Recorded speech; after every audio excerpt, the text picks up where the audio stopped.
Então, seu Torres, eu gostaria primeiro que o senhor contasse um pouco da sua vida e como que o senhor conheceu o Agostinho Duarte. Ah, sim.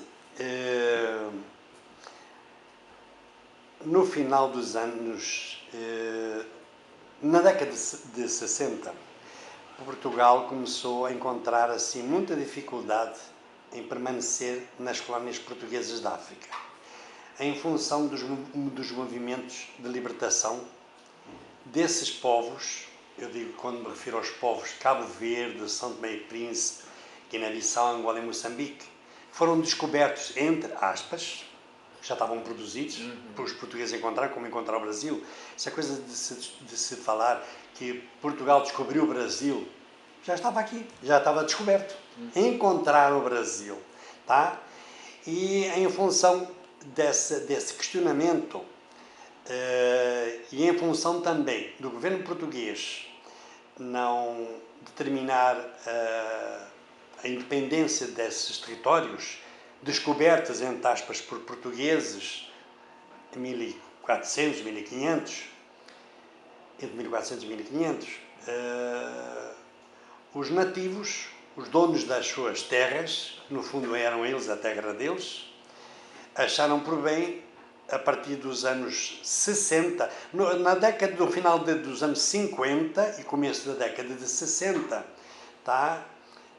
Promover a criação dos movimentos de libertação dessas parcelas portuguesas de África, pertencentes, entre aspas, durante quase 500 anos aos portugueses.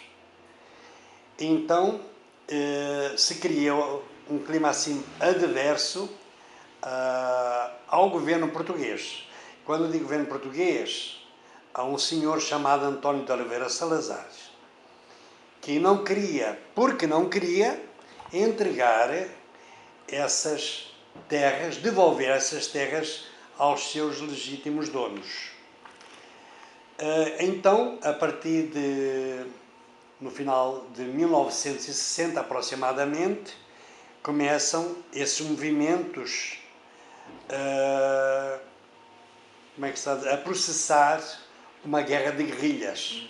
Primeiro em Angola, na fronteira com o Congo, e na Guiné-Bissau. Então, a partir da década de 60, a metrópole, aí considerada Lisboa, o governo português, o governo central, achou por bem começar a enviar contingentes militares para manter à força o domínio sobre esses territórios que eu acabei de te citar. Mas o mais engraçado é que, antes disso, António de Oliveira Salazar declarou que todos os povos tinham direito à sua independência. Mas, de um lado ele falava isso aí, mas por outro ele não queria abrir mão dessas terras sob o controle do governo português. A partir então de 60, começaram a ser enviados os primeiros batalhões para salvaguardar a soberania nacional em África. Nós temos aqui em Chapecó um senhor chamado Silvério Ribeiro da Costa, foi professor de literatura e de português, que fez parte dos primeiros contingentes destinados a Angola. Aí em Angola permaneceu por 2 anos, defendendo, entre aspas, a soberania de Portugal em África. Mais tarde, eu incorporei um batalhão de cavalaria. Que idade o senhor tinha? Eu tinha 22 anos. Eu fiz parte de um contingente de cavalaria, mas com destino a Moçambique, para também defender, entre aspas, a soberania nacional. O meu batalhão se destinou ao norte de Moçambique, na fronteira com a Tanzânia. Então, ao longo do rio Rovuma, Portugal tinha 3 acortelamentos. Hoje posso falar, porque tudo isso acabou, não se podia falar antigamente nisso aí. Então, uma das minhas companhias ficou em Nangade, outra em Nugumano e outra em cima do Rovuma, que era a minha companhia 2375 de cavalaria. Ali nós permanecemos 2 anos e meio. Quantos soldados? Era um batalhão que se compunha de 600 soldados, cada companhia de 150 homens. Tá? E ali permanecemos na selva. Na época, os americanos estavam no Vietnã, só para a gente se situar na história, e os portugueses estavam na Guiné-Bissau, Cabo Verde, São Tomé e Príncipe, Angola e Moçambique. E ali permanecemos por 2 anos e meio. O serviço militar obrigatório nas colónias portuguesas era de 2 anos. Todo jovem tinha que prestar. Todo jovem que fosse apto fisicamente, ele era obrigado. A palavra, o termo é obrigado a participar, a dar a sua contribuição na frente de batalha. Teve gente que fugiu para a França, que fugiu para a Espanha e tal, mas pior para eles.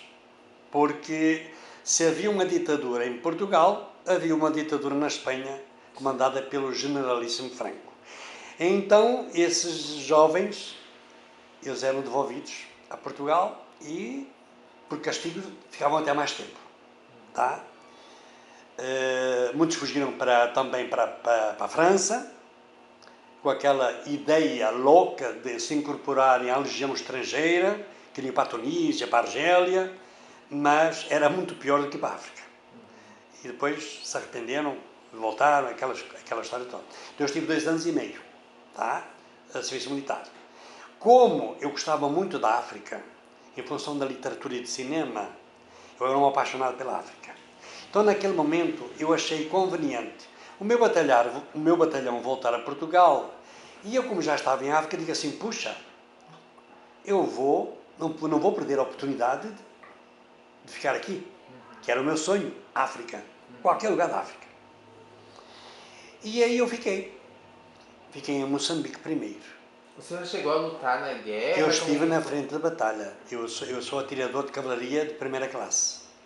Mas como tinha uma formação jornalística, para além de ser atirador de cavalaria, eu tinha por obrigação, após saídas na selva, de fazer os relatórios de ação. Eu tinha 24 horas para escrever relatórios de ação. O que acontecia na frente de batalha? Inimigos abatidos, inimigos capturados, material de guerra capturado, portugueses abatidos, enfim, bases inimigas atacadas, reações de combate consumidas, tudo isso aí. Eu tinha que fazer um relatório, tinha 24 horas, para apresentar isso no quartel-general, que naquela época era em Porto Amélia, e tínhamos a cidade-hospital Nampula, para onde eram levados todos os feridos e mortos, etc, etc. Tá? Então foi uma experiência terrível, porque para mim, um humanista por natureza, é um horror.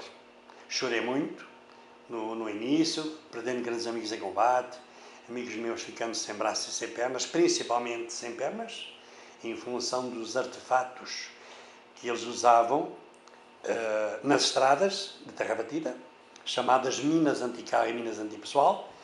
Então foi um horror para mim, essas experiências, mas eu creio que saí são e salvo física e psicologicamente, porque eu fui sempre um grande humorista.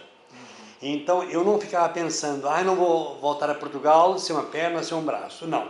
Eu fazia o jornal do batalhão, fazíamos teatro, organizávamos torneios de vôlei, futebol, basquetebol, para manter, como é que está a dizer, as ideias em ordem, os bons fluidos, o positivismo. Porque sempre tem gente que pensa sempre a coisa errada. Não vou voltar. Eu vou dar um tiro na cabeça. Não. E vive naquele terror. Porque é um terror. Você sai, porque onde nós estávamos era selva. Nós não tínhamos, não é como a guerra convencional, que o inimigo, entre aspas, sabe que dentro de uma casa tem gente. Uma chácara, um apartamento. A selva não tem essas coisas. Então é uma guerra assim covarde. Porque você não sabe onde estão os inimigos, os ditos inimigos, e os ditos inimigos não sabem onde estão os outros, entendeu? Então é uma guerra de terror mesmo, sabe, de medo. Então nós não tínhamos essas edificações. Primeiro nós fomos o primeiro batalhão a chegar, vivíamos em trincheiras, barracas de campanha,